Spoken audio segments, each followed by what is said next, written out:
اللهم انصر الإسلام والمسلمين. اللهم أعز الإسلام والمسلمين. اللهم من أراد بالإسلام والمسلمين خيرا فوفقه كل خير، ومن أراد بالإسلام والمسلمين شرا فأهلكه كما أهلكت عاد وثمود. اللهم شتت شملهم ومزق جمعهم ودمر ديارهم وأنزل بهم بأسك الذي لا ترده عن القوم المجرمين.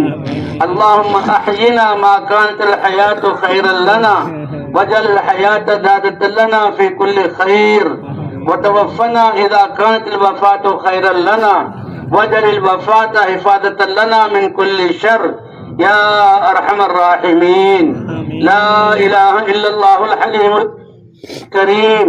سبحان الله رب العرش العظيم والحمد لله رب العالمين.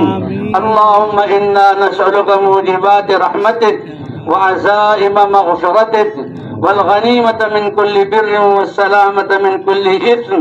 لا تدع لنا ذنبا إلا غفرته، ولا هما إلا فرجته، ولا ضالا إلا هديته، ولا دينا إلا قضيته، ولا مريضا إلا شفيته، ولا حاجة من حوائج الدنيا والآخرة وهي لك رضا إلا قضيتها يا أرحم الراحمين.